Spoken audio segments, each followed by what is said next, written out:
Hello, everyone, and thank you for joining me tonight. Please have a seat, relax. How do you all feel about marriage?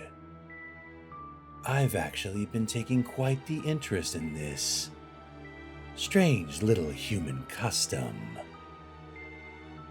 Mostly because so many of you humans do it, and yet so many of you cannot seem to get it right. Simply be kind and compassionate to the one you love and spend your life with them.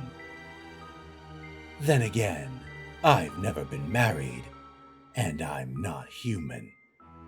So who am I to judge? After all marriages have their little quirks. I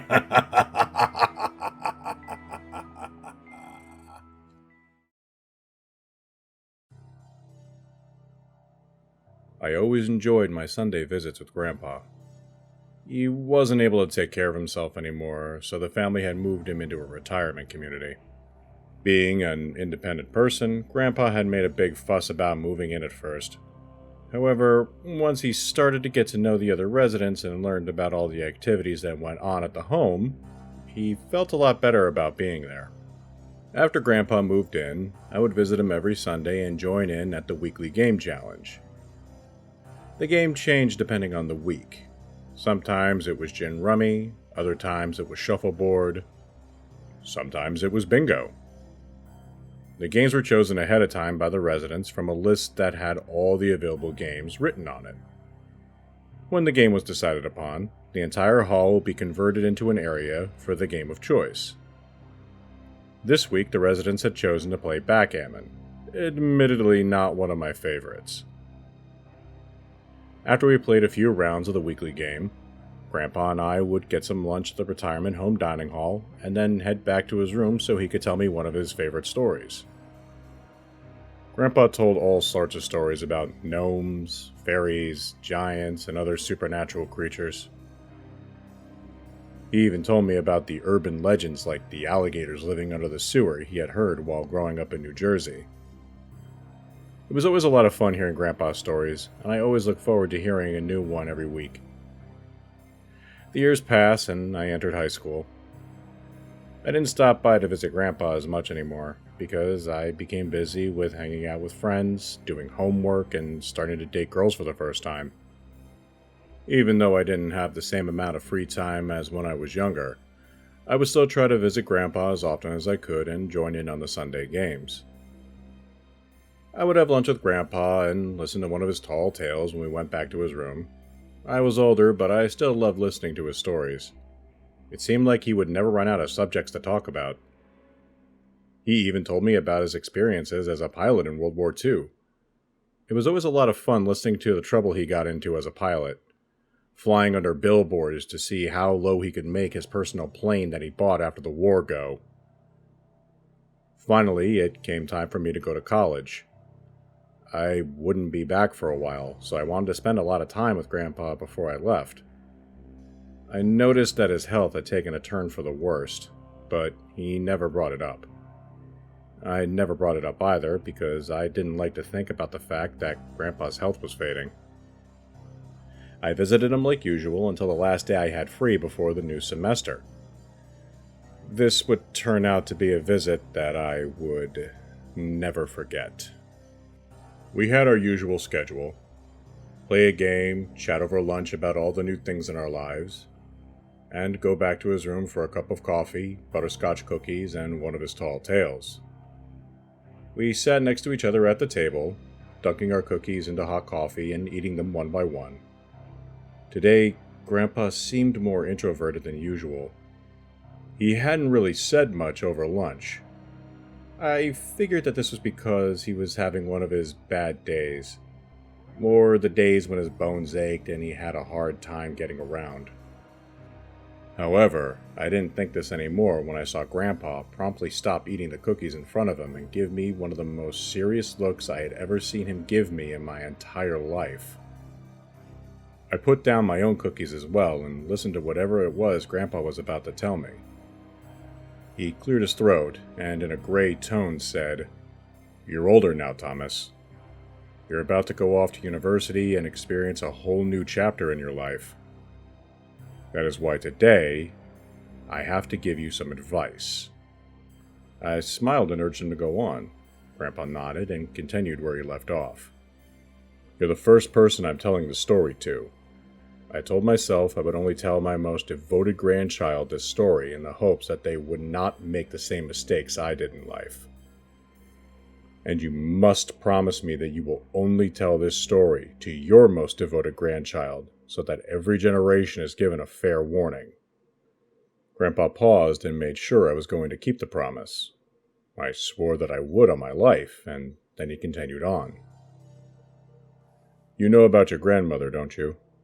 You were only 5 when she passed away." At this, he paused when he saw my expression change a bit. After patting my shoulder for a moment, he went on. "Yeah, I miss her too. I always loved her dearly.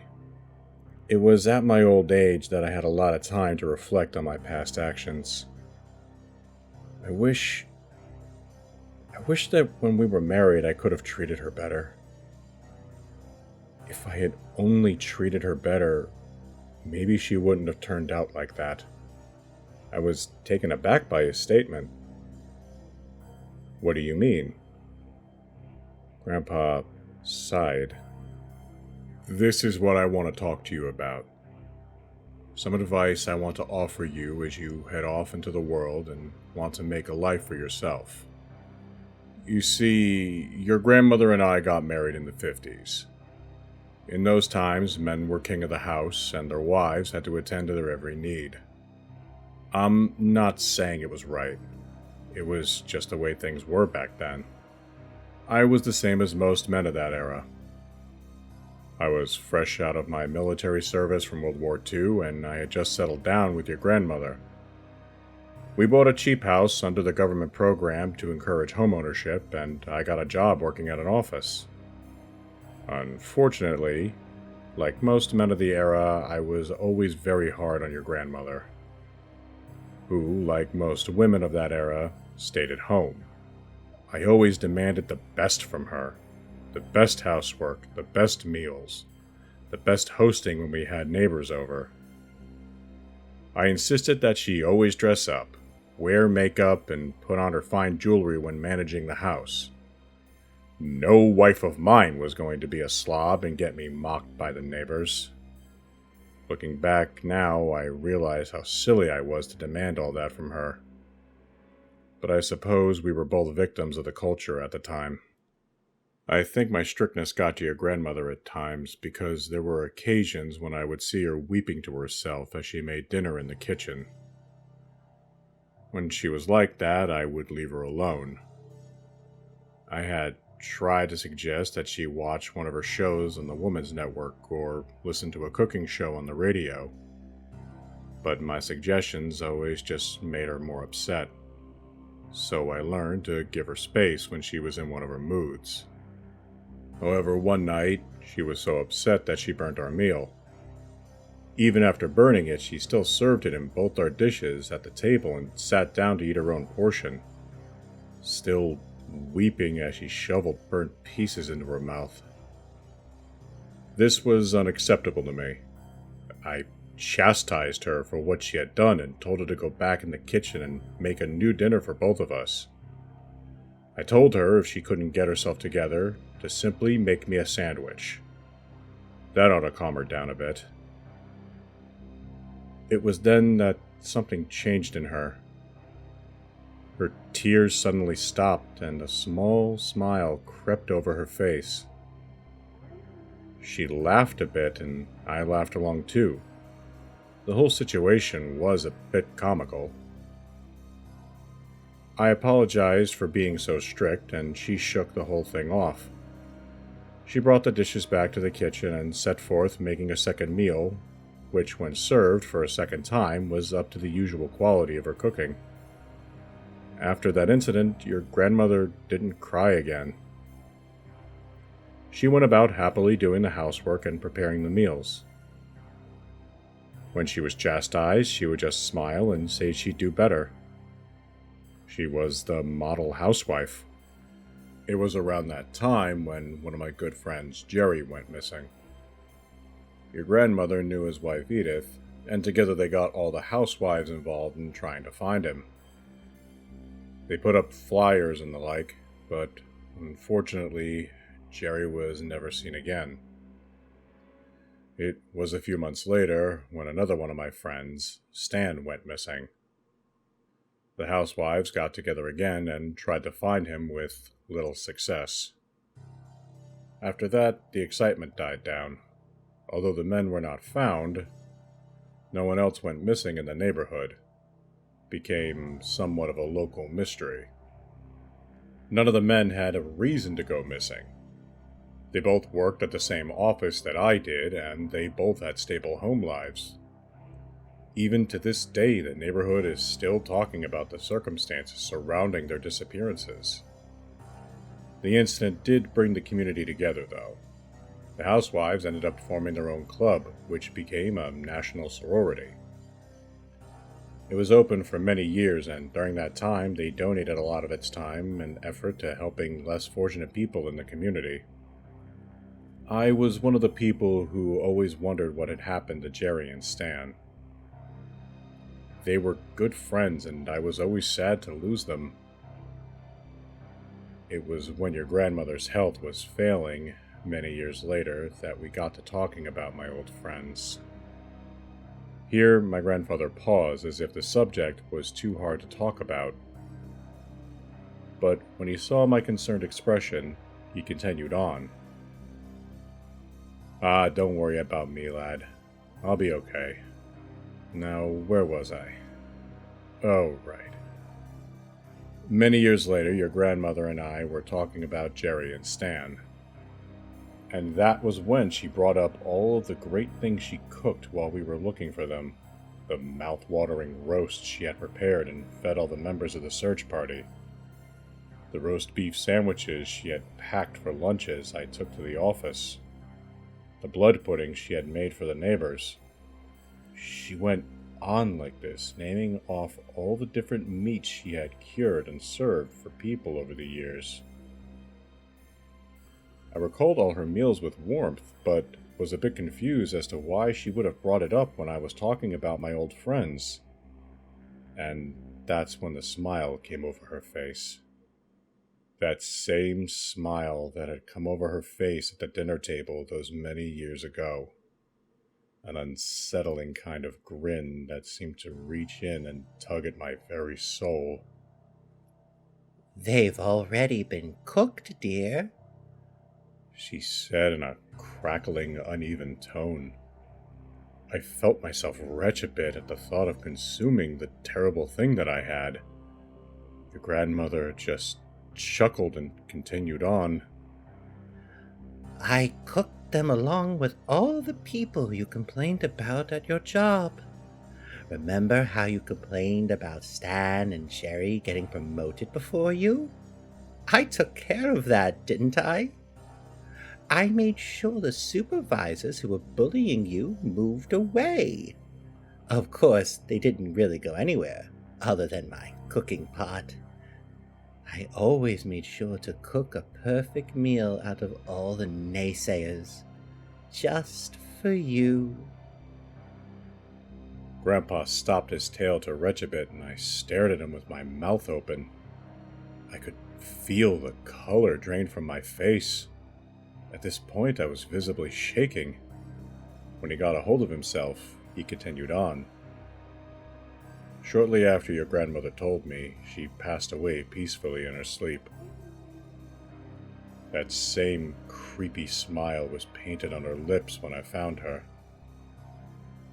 After her funeral came and went, her last words haunted me. I wanted to know more. I started reading through her old journals and learned that the women's club she had formed, the Jersey White Hat Club, had a very dark practice that they put into place. Should any man give them a hard time, it was not above them to punish him in any way possible. They outlined all the ways they could punish their significant others, boyfriends, or other troublesome men in their lives. There were recipes for poisons, instructions on how to psychologically torture people. There were also many dark things that I read in those journals that I don't even want to repeat them. But one of their most twisted games was taking a friend from the troublesome men in their lives and serving it to him in the form of food. They had all sorts of recipes about cooking and preparing human beings. Those journals were some of the most horrible things I have ever read in my life. I would have burned them all if I didn't have to turn them into the police station for evidence. That's what I did instead. The police read the journals over in complete disbelief. I gave them the journals with the specific conditions of keeping my family out of the media and the investigations. I told them that was the only way I would hand over the evidence. Since I knew the head of the local police station, he pulled some strings and focused much of the investigation on the living members of the sorority, like your grandmother's best friend, Edith. They investigated the local Jersey White Hat Club and brought in all the current members for questioning. Our family sat in on the sidelines watching the whole thing in disbelief. As you know, Edith had been one of our close family friends for years. Everyone was shocked that she was actually a member of such a dark cult. If they knew everything I do about your grandmother, they would have been more horrified. Fortunately, that was not a truth that any of them had to bear. Later, the police found out that every chapter of the sorority across the United States was still practicing the dark rituals written in your grandmother's journals. They were able to successfully shut down the sorority 2 years ago after being active for all that time. But I heard recently a new club started up under a different name. This is the advice I want to give you. If you meet a girl wearing a white opal stone shaped like a moon on her left ring finger, under no circumstance have any relationship with her. Report her and whatever club she's affiliated to with the police. That is their secret calling card. And, just to be safe... Here, Grandpa paused to take a drink of a glass of orange juice beside his coffee to calm his nerves, and then continued on. Never, and I repeat, never, mock a girl by asking her to make you a sandwich. Don't demand anything from her. Treat her equal, let her do as she pleases. If I had just learned to be kinder to your grandmother all those years ago, I wouldn't have created the monster she became. Be kind to the ladies in your life, grandson. The consequences for doing otherwise are... dire. His hands were wrapped around the glass with the orange juice for support, but they were visibly shaking. I was shaking too. All of this was too much to take in. I could only sit there staring at my grandfather in silence. Every time words came to my mouth, they quickly left me. The two of us didn't talk for the rest of our visit. I simply got up from the table and walked over to my car without a word when it was time to leave. The words of my grandfather's story echoed throughout my mind on the long drive home. 4 years after my visit, and shortly after I received my bachelor's degree, my grandfather passed away. I attended the funeral in the late spring. The whole family was there. My mother, my father, his 2 brothers, my cousin, my sister and her husband. Of course, the more obscure family members were there too, like my grandfather's sisters, the cousins 3 or 4 times removed, and other assorted relatives. Your standard fare for the typical family gatherings. It was an open casket funeral, so the family could come up and look at him laying peacefully in his new home. I came up and paid my respects. I silently promised my grandfather that I wouldn't tell what I knew to anyone in our family, and thanked him for all the good times we shared. It was then that one of my female cousins came up and paid her respects to Grandpa, too. She tried to lighten the mood a bit by teasing me about finding a girlfriend. I told her that I was in no hurry to find one, and she rolled her eyes. As she went to talk to other family members, I got the sight of something white on her finger. My heart started beating loudly in my chest at the sight of it. It was an opal stone cut in the shape of a moon. She wore it on her ring finger. My eyes shot around the rest of the room. My aunt wore the ring. My female cousins wore the ring. My grandfather's sisters wore it as well. Even my own mother wore it. My head started spinning as I realized that all the female members of the family wore the same ring. I felt my heart pounding louder and louder in my chest.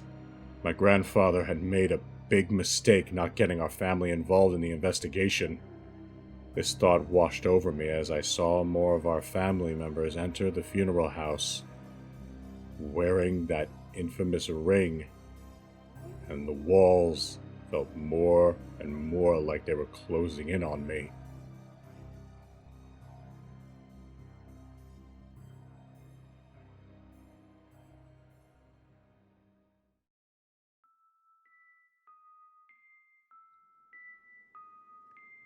It looks like the ladies of the family got one over on good old Grandpa.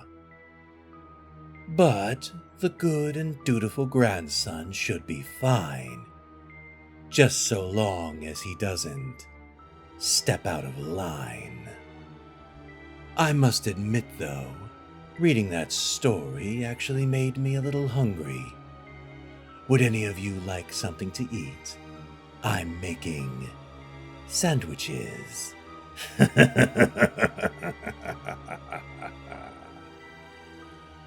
Well, that's all for tonight.